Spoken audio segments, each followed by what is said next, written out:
안녕하세요. 책 읽어주는 낭자 이채우입니다. 오늘은 사이코지만 괜찮아.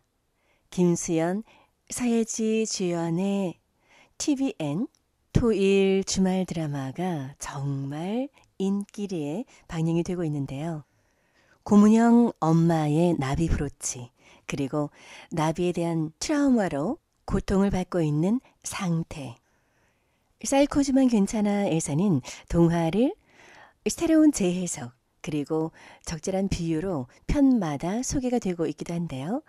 오늘은 이 나비, 푸시케라는 라틴어로 표현이 되는 그리스 로마 신화에 등장하는 푸시케에 대한 이야기를 여러분께 낭독해 드리도록 하겠습니다. 푸시케는 라틴어로 영혼, 정신, 마음이라는 사전적 의미를 가지고 있기도 한데요. 그런가 하면 그리스 신화에 나오는 사랑의 신 에로스의 연인이기도 합니다.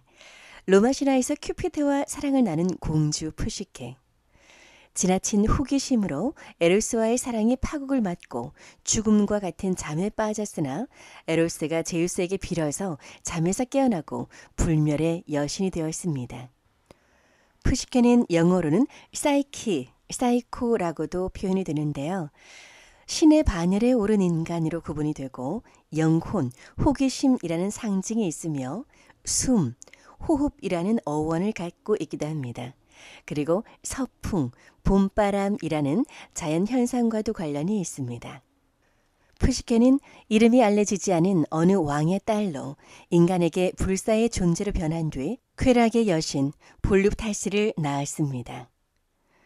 어느 왕의 딸 푸시케 공주는 너무나 아름다워 도저히 인간이라고 생각되지 않을 정도였다고 합니다.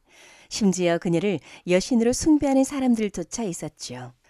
하지만 그런 탓에 아무도 감히 청혼하는 사람이 없었습니다.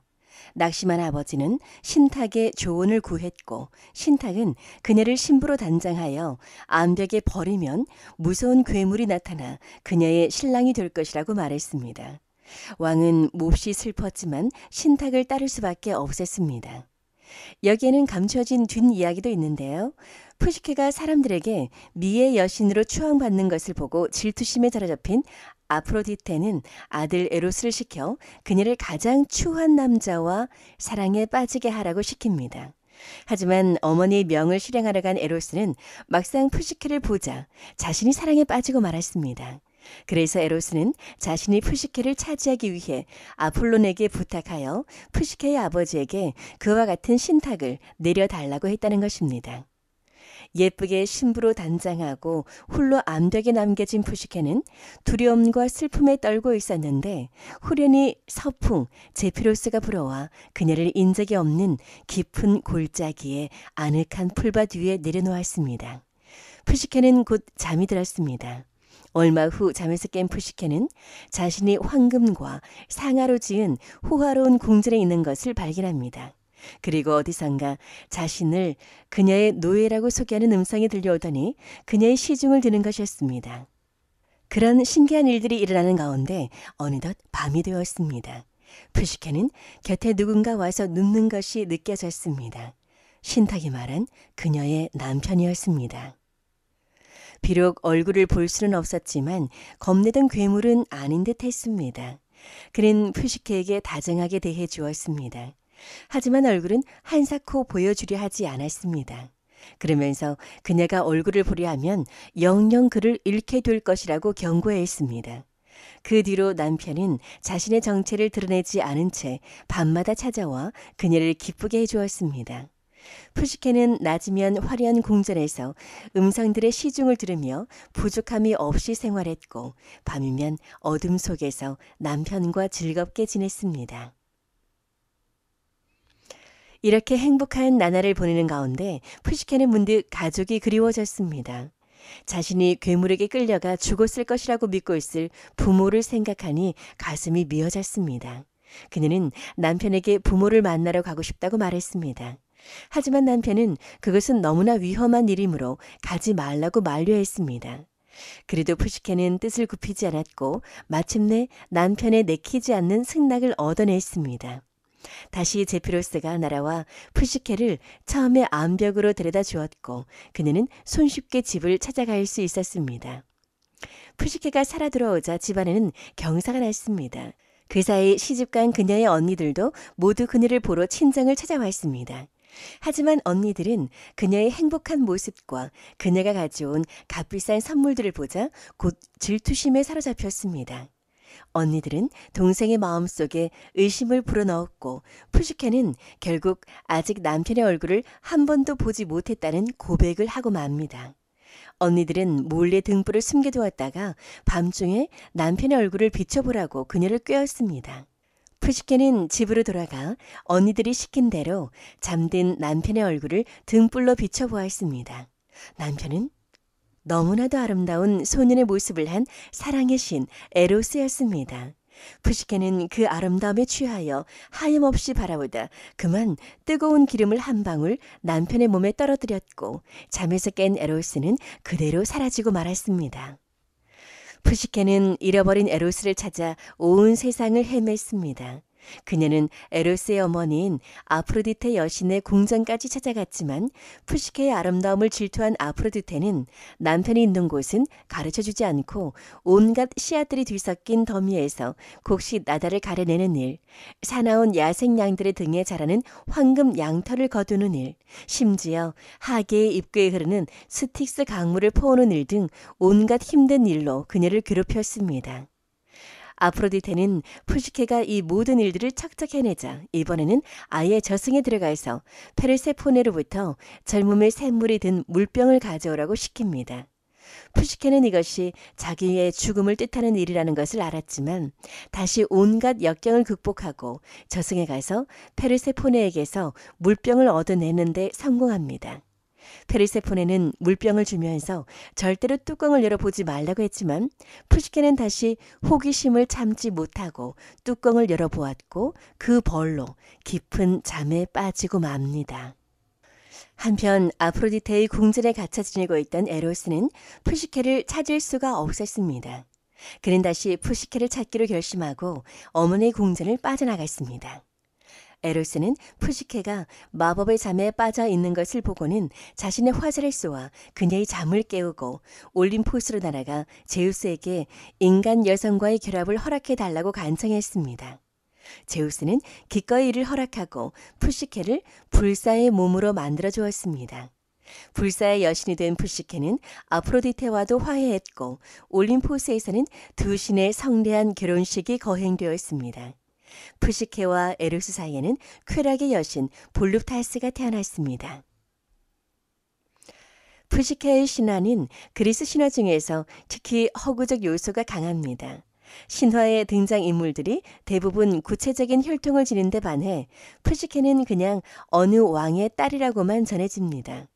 이는 푸시케와 에로스의 이야기가 로마의 문인 아플레우스가 서기 2세기경에 쓴 작품 변신 이야기 혹은 황금 나귀에 실린 우화적인 에피소드로만 전해진 탓이기도 합니다.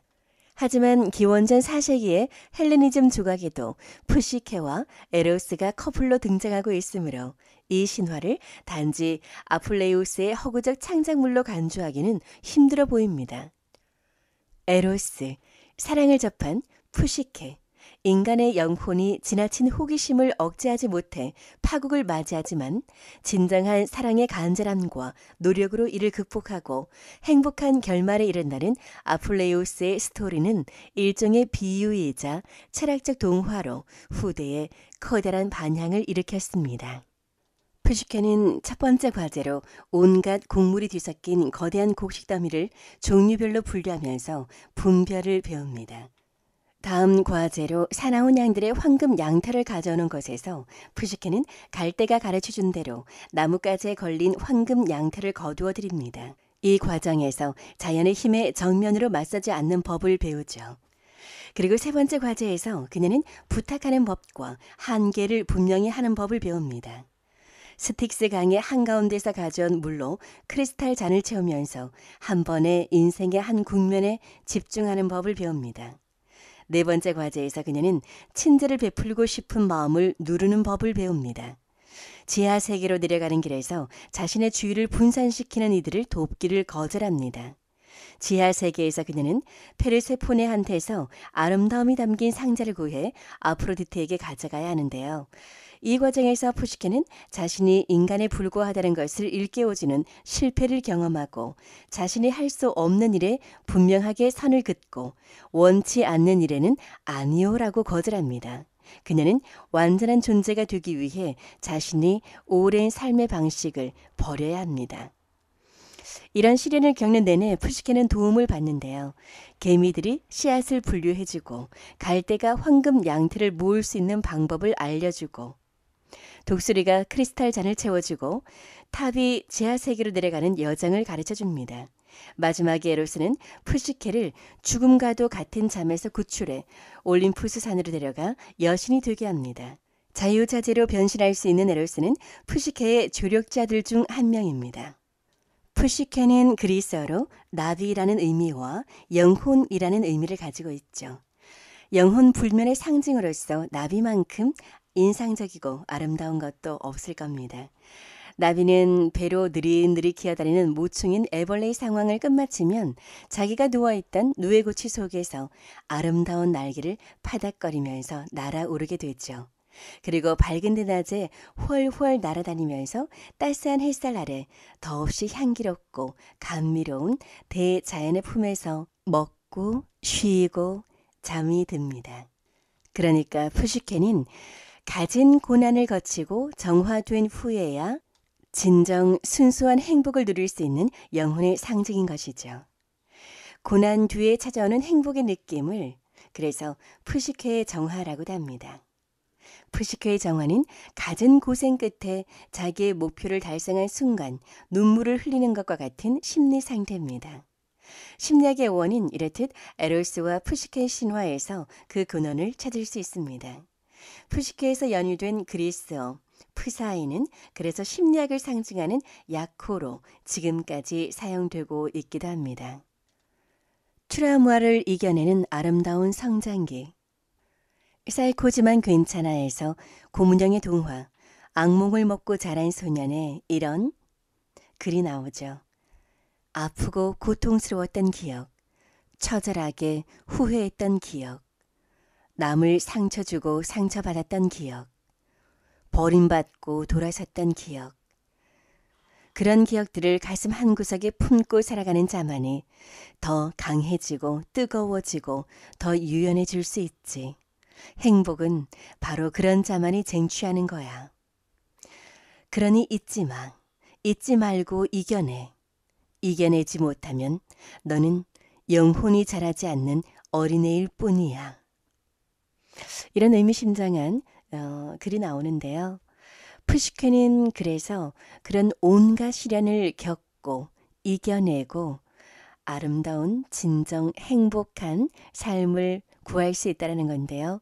극중에서 고문영과 강태가 이런 각각의 어린 시절의 아픈 트라우마를 서로 이겨내고 극복하고 서로 협력하면서 아로스와 푸시케처럼 서로 협력으로 사랑을 이루어내면서 진정 행복한 결말에 도달한다는 그런 내용으로 마무리가 되지 않을까 싶은데요. 그리스 로마 신화에서 나오는 것처럼 둘 사이사는 기쁨이라고도 불려지기도 하는데 딸을 한 명 낳게 되죠. 고문영은 극중에서 이런 표현을 하기도 했습니다. 딸은 낳고 싶지 않아. 내 새끼한테까지 질투하고 싶진 않아. 그래서 아들을 낳고 싶다고 하는데요. 과연 사이코지만 괜찮아에서 극중 작가는 딸을 낳게 할지 아들을 낳게 할지 과연 자식을 갖게 하는 그림까지 그려나갈지 기대가 됩니다. 오늘은 사이코지만 괜찮아에서 나비에 대한 이야기를 그리스 로마 신화 푸시케로 풀어봤습니다. 내용이 좋으셨다면 좋아요, 구독, 알림으로 함께 해주시기 바랍니다. 여러분의 구독, 좋아요, 알림, 댓글은 저에게 큰 힘이 됩니다. 고맙습니다. 오늘도 행복하세요.